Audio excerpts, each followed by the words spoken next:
Welcome everybody to our latest edition of On the Spot with On the Dot, where we put all these fabulous female leaders and entrepreneurs on the spot, and they can tell us all of their darkest, deepest secrets about how they are successful. So today we're super excited. We have Lisa Mitchell, and she is a body language expert, and she is an expert on these nonverbal cues that we hear a lot about, but I don't know. Sometimes I walk into a room and I don't know what the heck I'm doing or what I'm putting across. And I know that my husband's always like, why do you have that look on your face? So I don't know, maybe I'm giving off some weird nonverbal cues and I need to watch that. But today, Lisa's gonna give us some really great insight and talk to us just about her journey and her path and how she got to the place where she is today, where she is teaching all of us mere mortals to figure out how to own a room when you walk in with your body language. So welcome, Lisa. Really excited to have you from my hometown, Indianapolis, Indiana.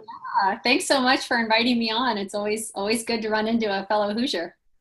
Yes, exactly. Yeah, I love Indy. It's a great city, and so many people don't know too much about it, but it really is a wonderful city, and I enjoyed growing up there. I love Austin too, but sometimes I do miss the Midwest. So yeah. Anyway, good to have you. So first of all, let's just talk about, On the Dot is all about relatable role models, and that's why we decided to do this sort of extra in-depth interview. You are, of course, one of our featured women to watch on our daily newsletter, which kind of tells everybody, gives them a little snippet of your story and your path. But we love doing these in-depth interviews just to talk more about how you got started and what your background is, where you grew up and where you came from and what sort of got you to where you are today. So we could sort of see your trajectory. So tell us a little bit about you. Yeah, well, I always joke that nothing about my story makes sense. Uh-oh, I'm losing my internet connection. Oh. Say you're hold on a minute. Okay, you're back. Great. Well, really nothing about my story makes sense from a linear trajectory model, that just none of the dots connect. And so that's what's really interesting. I grew up small farm town in Ohio, 1,200 people, including the surrounding farms, and even less now. All my family's still there. I always kind of felt like I didn't really belong there. Like I was always bored and I was always looking for excitement and I was always getting into trouble because, I don't do well when I'm bored. And so as soon as I could, I made a run for a kind of big city, at least what was big city compared to where I grew up, and actually turned down a 4-year full ride scholarship to go work in a bar. So you can imagine how thrilled my parents were. They were real happy with you. With that 18-year-old decision making. Yeah, but I quickly realized, working 3 jobs was not awesome. And so I kind of lucked into a job at a big corporation, and they actually paid for me to go to college. So I got through eventually through a master's degree, almost debt free because of my corporate gig, which is almost unheard of now. Yes, I know. What a gift. That's amazing. Yeah. I really lucked out. I'm super thankful for that. And that career was really good to me. I spent just shy of 18 years with the national corporation, and did everything from sales to operations to software conversions to training. I kind of got to play in lots of different spaces through that career, which was really great. And as big companies do, we spun off and got acquired and mixed and matched a couple of times. And so on our 6th set of leadership, I was kind of pigeonholed into a great job on paper. Didn't have to do much, only worked about 2 hours a day, was autonomous, worked from home. But there was that end of day feeling where I'm not doing anything. I'm not helping anyone. I'm not building anything. And I'm a builder at heart. I've discovered I finally have embraced that I'm a creative in a non-traditional way.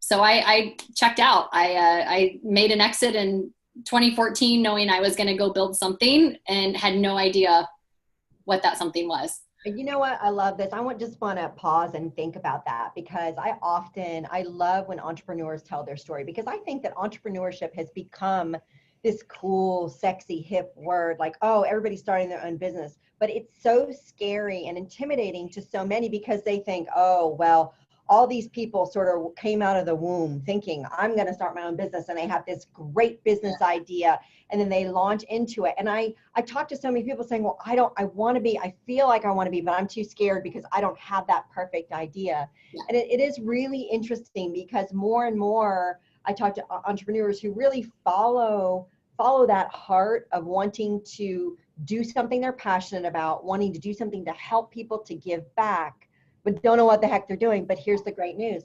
You obviously figured it out. So tell us how you figured it out. Yeah, well, it's funny because during my corporate career, I've always had kind of an entrepreneurial spirit, a builder spirit. And so I actually had opened my own business while I was working in my corporate gig and while I had a 1-year-old, because why not, right? I can do it all. Superwoman complex was at full tilt during that phase of my life. And I built a business, we grew very rapidly, and then it completely crashed and burned.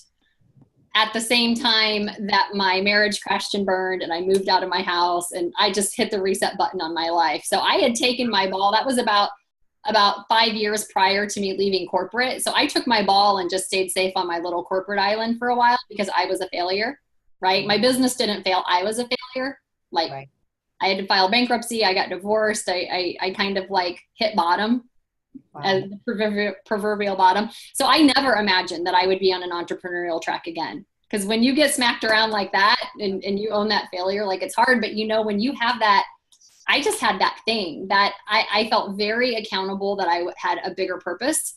And I was meant to be empowering and equipping people with some skill that I could learn or have or do. And it got to the point where I couldn't ignore it anymore. And that pushed me through the fear and was like, all right, what now? What next? I love that. I love that. Okay. So, and I love this concept when you talk about, and thank you for being so candid, by the way, about open book, man. For people to understand, it's not, it looks glossy and pretty on the outside. And if they just go to your website, they see, and it's beautiful and you're doing all these cool things, but really how you got there. And it's ugly. And it's hard. There that's just going through that thinks they can't do it. Yeah. And you just told them that they can. So that's awesome. But so I want to talk a little bit about this confidence gap, because you said, your business failed and therefore I'm a failure. And it was a huge issue for women. Just a few weeks ago, there was this big article in the Wall Street Journal about it. It was fascinating, just about what is this about this confidence gap for women. And, it's really our why behind On the Dot. We really want to give women confidence by telling stories like yours that people say, well, gosh, she's just like me. And if she can do it, I can do it. And it gives that confidence to be able to see others doing it, so then you can be it too. But I'd just love to kind of get your feedback on this confidence gap, and then talk specifically about what you do in terms of just body language and how women especially portray themselves, and how that helps your confidence. Yeah, absolutely. Well, the confidence gap is such a real thing. And yeah, I was on a panel actually earlier today that was talking about unconscious bias, and the tech talent gap came up, and it's, well, why aren't there more women in the pipeline, and why why can't we get more diversity in tech? And part of the problem is for women who go into engineering degrees, first of all, by junior high, most girls have decided that engineering and STEM careers are not for them. They're by societal messages and just unintentional messages that they're heard, that they disqualify themselves from pursuing that. For ones that do pursue it, when they get to the collegiate level and even into the internship level, the competitive landscape and kind of that dog eat dog environment is something where they love the work, but they don't like the environment. Right. So they don't finish the degree, or they get the degree, but they don't go into the career. Right. Right. And a lot of that is because they feel like they can't compete. Mm-hmm. Right. Yep. And there's this weird obligation that so many women have, myself included, that unless I check all the boxes, mm-hmm. I'm not qualified. Right. There's that stat about how women will only apply for a job if they have 95% of all the qualifications listed, where a man will apply. He's got a few of them, 30 or 40%. He's like, oh yeah, I can do that. So it's really interesting, because it's, we're holding ourselves back sometimes with that confidence gap. Right. And I don't even think that it's so much that the reality is that so much more is expected, such a higher level of competence is expected. It's our own self evaluation. It's our own tool. It's our own self-esteem. And, you know, for a lot of people, like for me, I was a kind of a chubby, you know, third grader who got picked on and didn't have any self-esteem. And a lot of times I look in the mirror now and I still see that girl who got picked on and wasn't liked. And, you know, just didn't look like the other girls because I was like 5'9" in fourth grade, you know, like just all of that head trash that we collect through our lives just dings away at our confidence until we show up feeling like that third grader instead of being honest with ourselves. It's not even being overconfident or lying to yourself. It's like, give yourself credit for what you are right now in this time, in this snapshot of today, instead of whatever trash and disappointment and you know, just baggage, for lack of a better term, that you're carrying with you from previous experiences or hurts. Like I think we internalize and make that kind of an intrinsic measuring stick where our male counterparts just really don't hold on to those experiences in quite the same way. So yeah, it's really getting over yourself is like the fundamental thing, and knowing how to present yourself in a more confident way, even if you don't feel 100% confident. It's right. Convincing your mind to follow your body. That's right. Fake it till you make it. Okay. So tell me two things. What are just a couple of the top 2 or 3 body language signs that women give off when they say they walk into a room? I'll just use that as an example, when they're not confident. And then conversely, then what can we do to show that we are confident, even if we're not feeling it quite there yet? But so tell us, what do women look like when they're not confident? What do you see? Yeah, well, I think there's a couple of telling things that show a lack of confidence or uncertainty, especially when, you know, we'll use the example of just walking into a room. So walking in for a meeting, just walking in literally kind of closed in on yourself. So that can be, you know, using our handy cell phones to fold in on ourselves. That puts you the easiest way to put yourself into low confidence body position is to fold in on your cell phone or on your device. So walking in to kind of avoid having to be acknowledged, walking in distracted on your cell phone or some other kind of busy work that you're engaged in, walking in and not making eye contact. And the biggest tell, I think, for people who aren't necessarily feeling that they deserve a seat at the table is that they literally will not sit at the table. Wow. You know, when you look at it, I think to every corporate meeting I was ever in, and inevitably, if there were chairs along the side of the room, there were women in them. Interesting. And they would choose that even if there were open seats at the table. Mm-hmm. I love the metaphor, because the literal, you know, we want a seat at the table, but we've right. got to physically take a seat at the table. Yeah. And then the other kind of key just indicator of confidence or feeling of belonging is how much space you take up once you get to the table. And this is the thing. I was on an airplane recently, and the men, I'm like, dude, I'm in the middle. I get one of these armrests, you know? I mean, but no, it didn't matter. And he'd have the newspaper spread out. I was like, hey, now I wouldn't do that. I'm sitting there on my computer like this because I don't want to elbow him. Exactly. And this is kind of a bad habit under the guise of being polite. That sometimes women pick up is we don't really like. I love to just freeze frame in a training class or with a group of executives, and just when I get to this point, say, okay, stop, don't move, look around. Taking up the most space, and does that make sense? Right. And there's always like one person who's claimed a lot of territory and is leaning on a chair or sprawled out. Not always male, not always female. It depends on the organization and their culture. But one thing almost exclusively is that in by the numbers, the women take up a very small amount of space, and it's usually not any wider than our shoulders. And everything is perfectly kind of contained in what we've claimed the space, you know, the space that we feel we deserve. And we're very conscious about only claiming the space that we feel that we deserve. And that can be perceived, especially if you're at a table with other people that are inherently claiming a lot more space, that can be perceived that you lack confidence. Even if you don't, even if that's just your social norm, it can be perceived by other people who are decoding you and making decisions about you that you're not confident, or you're not a real player, or you're not going to be a strong negotiator, or whatever environment that you're in. And you wouldn't think that how much room you take up at a table would matter so much, but it really does. Yeah. Well, then of course, I'm sure that there's an extreme to that. Like if you go in and you don't want to then go in and just like spread all over, because you don't want to have obviously the opposite effect. So what's the right amount? How do you know the right amount of space where you're showing confidence, but you're not showing arrogance, or, Yeah, I kind of look like, without going into kind of hard and fast measurements, think of yourself as like home base on a baseball field. Mm-hmm. Right? So you have first, third, and second, but first and third are a pretty good angle out from where you are. I mean, like you said, you don't want to come out and sprawl. You don't want to be sloppy, because again, you're going to be decoded based on those presentations as well. But just feeling free to have a little bit of a reach off to your right or off to your left. You don't want to be a space invader or be rude, but you don't need to play small so other people can play big. Okay. Right.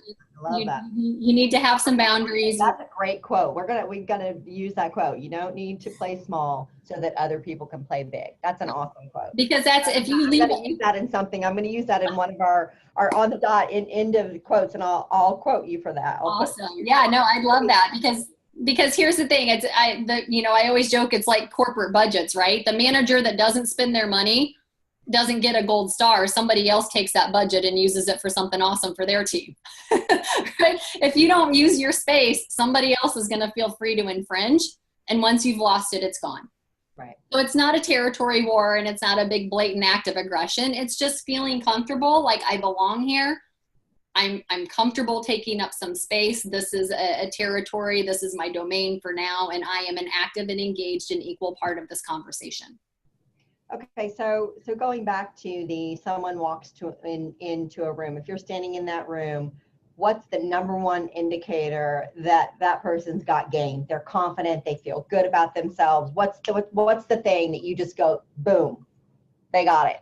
Yeah, so I think it's kind of a 1-2 punch. So I think having direct and warm eye contact, so engaging. Right? Like I see you, because you have to remember, it's not about meeting your need. It's what the person on the other side of your face is looking for. And the person on the other side of your face is looking for acknowledgement. Mm-hmm. That person wants to feel seen and heard and valued. And if you can instantly do that, literally by seeing that person and not just looking at them and having eye contact, but giving them some form of acknowledgement. So whether it's a quick nod or a hello or a wave, or the eyebrow raise is a great one, because even if you don't know each other, chances are they're going to raise their eyebrows back. And it's kind of like the nonverbal equivalent of, oh, I know you. It's familiar. It's a signal of being familiar with each other. And even people who don't know each other, once the eyebrow raise happens, there's a little bit of a vibe, like a little bit of connectedness. Because you've made each other feel mutually seen. Okay, what if you've had a lot of Botox and you can't raise And you can do an alternative gesture to acknowledge them. So maybe a little nod, or a hey, or a little wave, or just some sort of verbal acknowledgement in addition. Nice to see you. People want to know that their presence in that room is important. Because deep down, we're all kind of like insecure little kids that just want to be liked in the playground. And it's really like, how do you meet that intrinsic, that really basic need of people of just being seen? Right. And it makes so much sense, making other people feel important and feel, needed and wanted and, acknowledged. That makes so much sense that makes you sort of that gives you the power, right? Because you're doling out that acknowledgement. So that's really, really interesting. And that's really easy to do, even for people who aren't super confident or super social. Right. It's not, we're not asking you to jump into a 10-minute, in-depth conversation. So I think that's a real easy way to do that. That's great. Great. Yeah. And what I find is when I'm walking into a room of executives or walking in to do a talk, for the people that I get the opportunity to acknowledge with an eyebrow raise or some form of verbal acknowledgement, those are almost always the people who will talk to me afterwards or email me or ask me questions, because they feel like we've had a moment Okay. Which sometimes can be hard to do in a big room. But if you can have a moment with a couple of people and make them feel seen and give them that great first impression, Right. they like people that know them and they like to be known. So it's one of those things where the follow-up, the people that stay after or ask questions are almost always people at some point that I've had some sort of moment of acknowledgement and connection with. Very cool. Very cool. Okay, so early on in On the Dot, we actually featured Amy Cuddy, who you probably know who she is. When she was, I guess she was a Harvard professor, and she did this study about power pose, and she came out and she did a TED Talk, which was like one of the most watched TED Talks ever. And I actually happened to hear her speak shortly after that at an event, and she did her power poses. And at first, when I read in the program about her, I was like, really? Come on, but I thought I did it as my own experiment.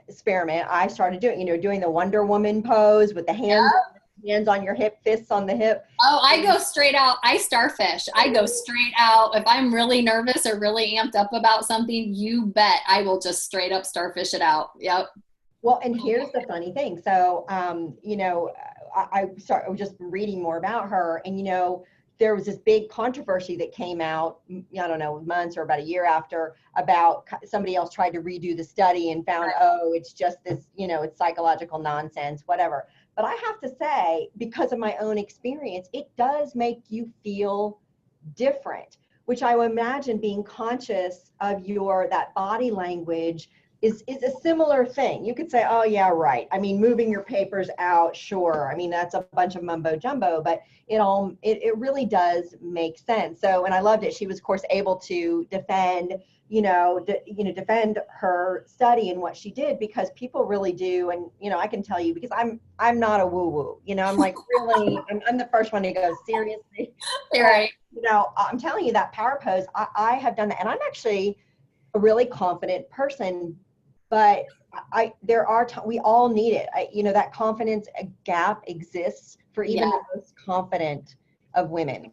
And so any little thing that you can do, but I'm just getting curious what your thoughts on that. And yeah, well, Amy, she got beat up pretty good by the scientific community. And it was just a couple of experiments that they weren't able to replicate and things, it's easy to make a big deal in the media about stuff if you scream loud enough. But the interesting part, as far as the correlation of body position and space and confidence levels, there's other studies that were done that kind of confirm that general principle. So there's a study that was done by the University of British Columbia that wanted to see about our reaction to winning or pride and our reaction to defeat. So what does somebody look like when they win? Right. Like claiming space, arms up, running around, mine, I'm awesome. What does somebody look like when they're defeated? When they lose the game, they want to disappear, right? They shrink, they fall down, they get small, they ball up. And so they wanted to see, was this a socially learned behavior where we know what victory looks like and we know what defeat looks like? Or is this an intrinsic kind of DNA body signal of victory and defeat? So they actually followed, the study followed athletes that had been blind since birth, that had never seen the social norm or the social expression of victory and defeat, and followed them through many different countries and many different sporting events and contexts, and found that athletes that had never seen what victory looked like and had never seen what defeat looked like responded exactly the same way as sighted athletes. So there is just something intrinsically in our DNA and our makeup that says, yes, you've done well, congratulations, take your space, claim it, or something of you failed, you're not worthy, get small, right? So there's a lot of good science around, around the idea of how we express or how we can build confidence or how we can kind of trip ourselves by playing too small. That's right. Well, it is interesting because, I'm naturally a pretty confident person, but I kind of know what my tells are, because I I have this weird little introvert thing. I am the opposite of an introvert, and pretty much every way. If any of my friends would go, "What?" I'm a total introvert, which is funny. Yeah. Well, and I'm not at all, but I have this. I can feel it, and I will say I got back from, I was gone all last week on vacation. I was on a cruise, so completely unplugged, and I got back and I was just feeling really like, oh gosh. I don't know what I'm doing. I'm not sure this is going to work. Whatever, I'm in this startup mode.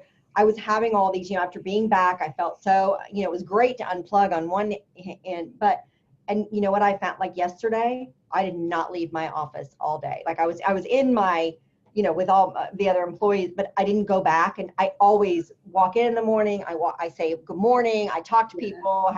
I say goodbye when I leave. I say to them, and I didn't even realize it until we're talking about this now. I'm like, that's my tell. And even one of my employees said to me today, I didn't even see you yesterday, which is so odd because when I'm here, Right.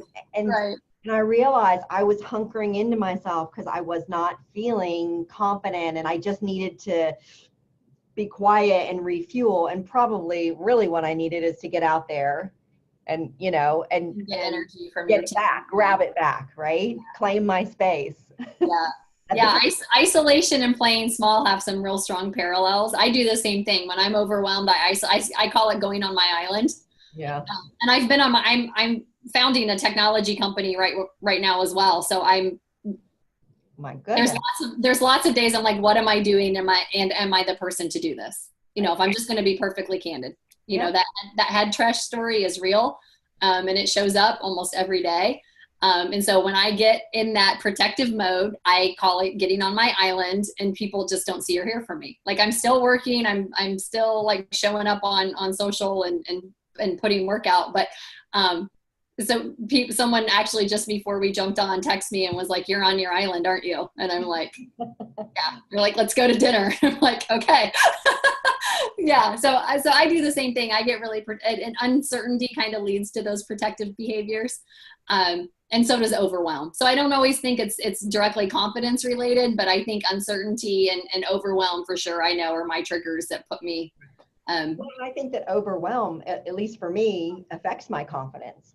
When I'm feeling overwhelmed and feeling like I can't get my arms around something, then I feel less confident. It just is like this, it's this wicked cycle, and figuring out, that's why I think so many of these things are important, like the power pose. And I'd forgotten, I actually haven't done a power pose in a long time. I was doing it a lot when you were right after that first happened, but I got to remind myself and even, talking about this today, just to remind yourself that you have the power and the capacity in the moment to kind of change your trajectory, to change how, not only how others look at you, feel about you, see you, but how you feel about yourself and how your confidence. We have that. In fact, I was watching one of your interviews, and you talk about this attainable superpower, right? And that we all, just as mere mortals, we actually all are born with this. So I'd love to hear you talk a little bit about that and how this is innate for us.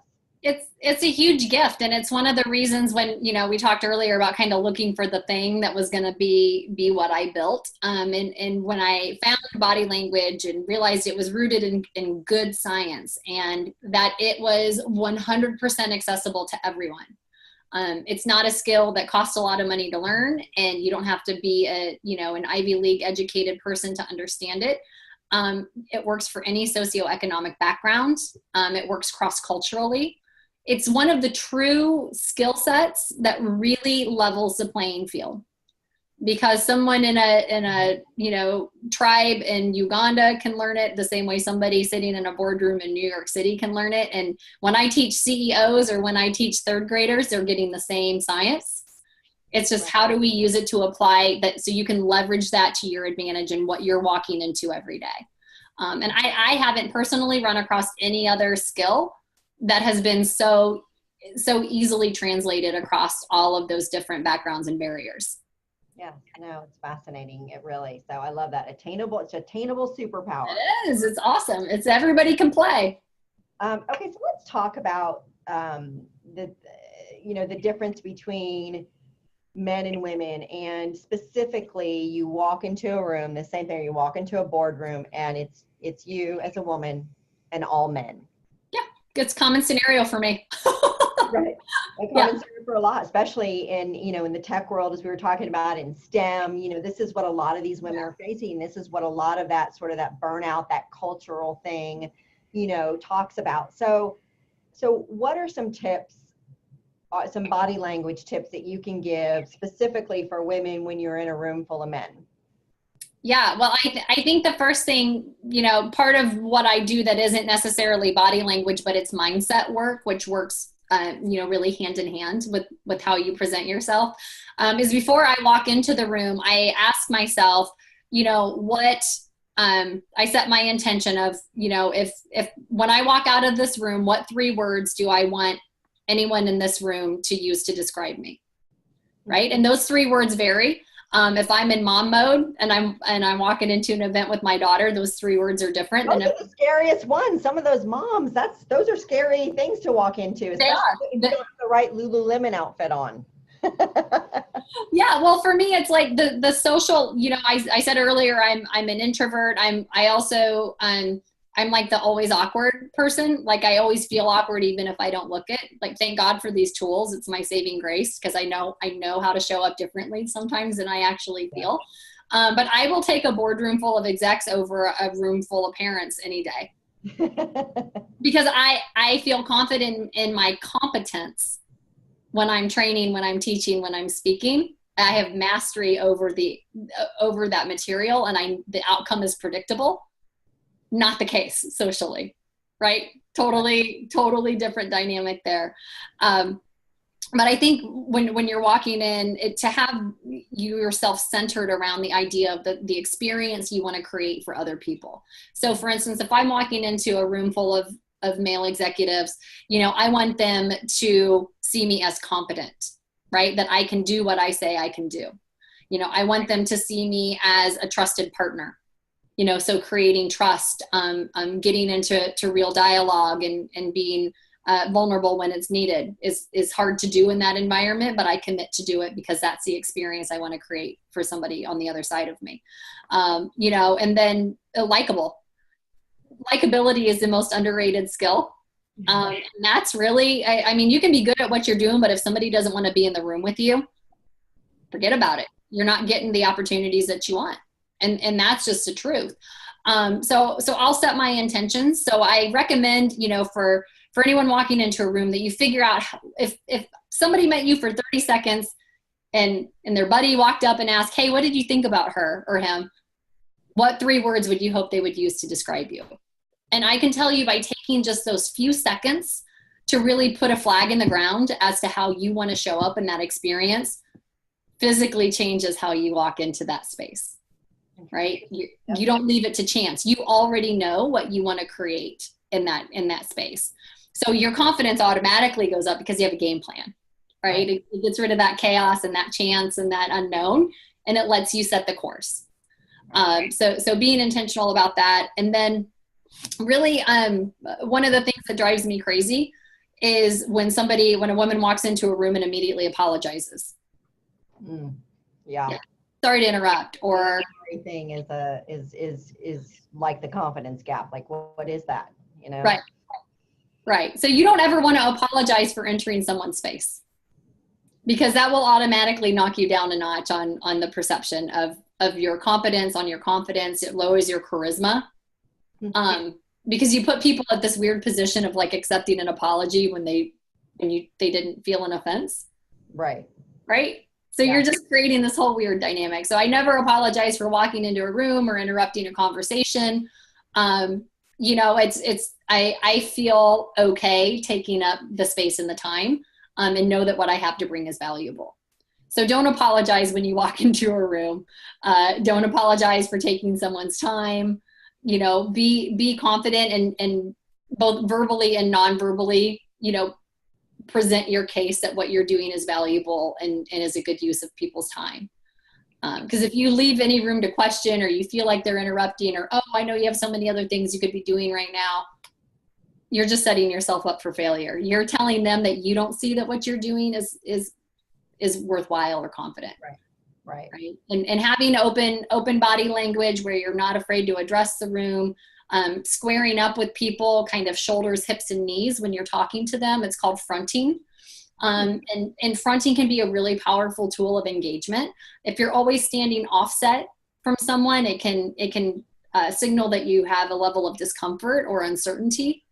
But when you're squared up and you're really engaging with someone, not in an adversarial way, but in a highly interested, highly engaged, active listening way, it really makes that person feel honored. And again, that seen, heard, and valued, check, check, check. Right. And that again leaves an impression that you know what you're doing, you can do what you say you can do, and that you deserve to be in that space. Okay. And is there any specific advice, okay, so now we've walked into a room full of men. What about when you're walking into a room full of women, which sometimes is harder, believe it or not, because then you're worried about your shoes and what you look like. But any other tweaks that you would give if you're in a room full of women? I think the rules are pretty much the same. I think the warmth and acknowledgement is really important, and bar none above anything else in this realm is that you need to be authentic. Mm-hmm. And you need to be genuine. So don't act like you're overly thrilled to see somebody that you're just okay being in the same space with. Right. Because that just plays fake. Your vocal tone changes, your body position changes, your facial expressions change, and people are really good at sniffing out fake. Yeah. And that can ruin your reputation faster than anything. So a polite, lukewarm hello is better than a fake, over enthusiastic greeting. Mm. So I think with women, you have to above all else be authentic. Yep, I would agree with that. And especially in this day and age, I think that women are really seeking those deeper relationships. And what I have found is, and I love that, I love to take deep dives with people. And that's my, I talk about, I collect people. I'm just really interested in, in what they're all about. But I really feel like in this day and age that women are looking for other women that they can really, they can really, share their dreams and their career struggles, and at a deeper level that maybe you wouldn't necessarily, 10 years ago wouldn't have shared, but really to do that. So I think there's also some incredible opportunity if you open yourself up to that and let other people know that you're open to that, to have some really great relationships happen. Yeah, people are really, you absolutely nailed it. People are so starved for genuine connection because there's so much fake and so much surface level and so much social media where everybody's life is perfect. Exactly. And I think when someone can be brave enough to just show up in their space, flaws and all, and just share your story. Like, storytelling is so important. And it took me, it took me 5, 6, 7 years to be able to own my failure and own my story and talk about my business. And, that was kind of a big shame thing for me because in my family, you don't get divorced. And if you start something, you finish it. And, I just was always a type A overachiever. So if I'm going to open a business, it's going to be successful, and then it's not. And then what do you do with that? Right. So, talk about isolating and on an island, like that's a whole nother episode. But it took me getting really comfortable and just kind of jumping off the cliff and like, I'm just going to share my story. And if people judge me, they judge me. And what I found was the exact opposite, is that people didn't judge me. People supported me and appreciated me and were like a literal like sigh of relief that thank God someone is having a real conversation with me right now. Right. Yeah. No, I find that to be absolutely true. And again, it goes exactly to what we're trying to do every day with On the Dot, is just provide access to women like you who are willing to share their stories. Because when I started doing all this research and found out that among, inequality of pay and lack of access to capital and lack of access to networks, that the top issue for women was lack of access to relatable role models, I just was like, well, that's the dumbest thing I've ever heard. What do you mean? There's so many incredible women doing things, but we haven't been putting that spotlight. So that's really what, we're here to do, is put that spotlight to show that, you know, women like you and for women like you to see others, you know, when you're having those island days that you can reach out and you can see other women who are doing it and push through.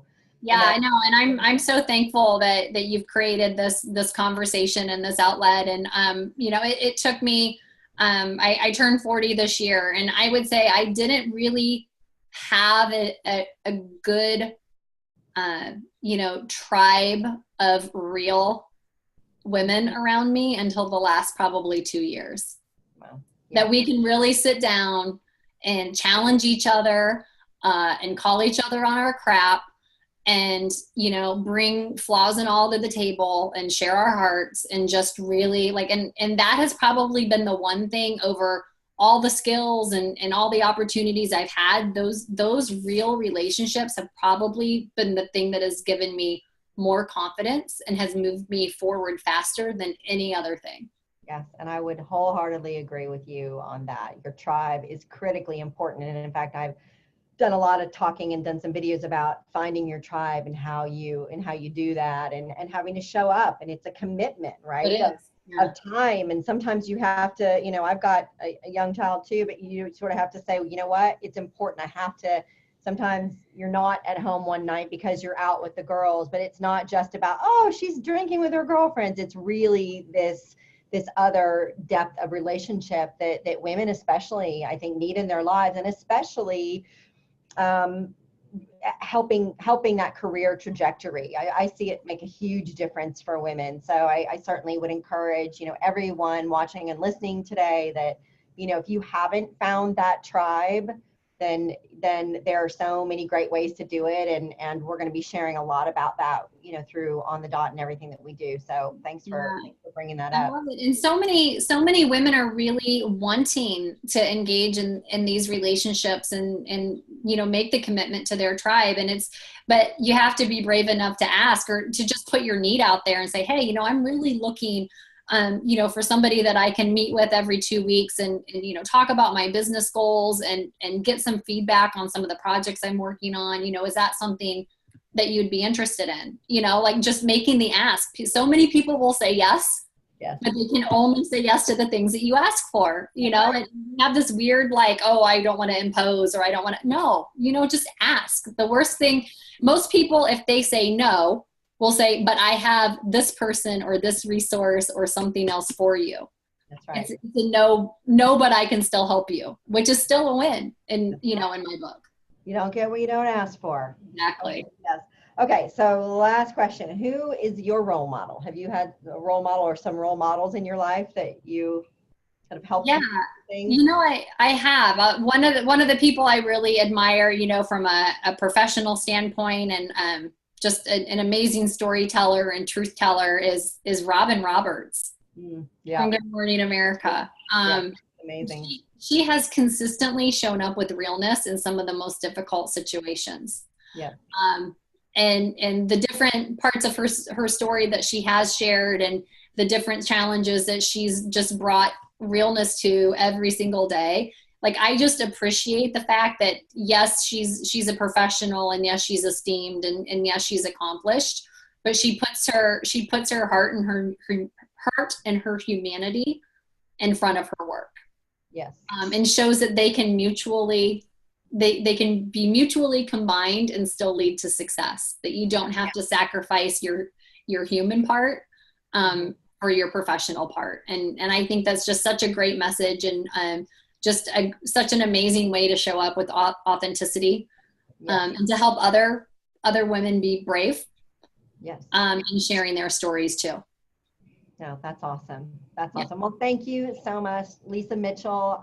Really excited. So tell us, if we want to get more advice and tips and tricks on body language, tell us how to find you and follow you and all that good stuff. Yeah. Lisa at powerbodylanguage.com is the best way to engage with me on email, ask questions, tell me your stories. I really always am so interested to hear, you know, what is useful to you. And so feedback is great. Lisa at powerbodylanguage.com. There's some fun videos, tips, tricks, different segments and things that I've done on my website at powerbodylanguage.com. There's also a podcast too, don't you? I saw you've done some great podcasts. Yeah, I do. I have two podcasts. I have the Lisa Mitchell Show, which is primarily around equipping and encouraging millennial women as they move into early stage careers or into career transition.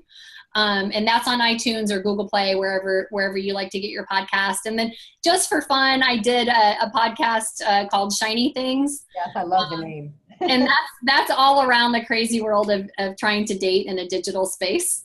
And some of the challenges that come with digital dating and apps and how people are showing up in those spaces.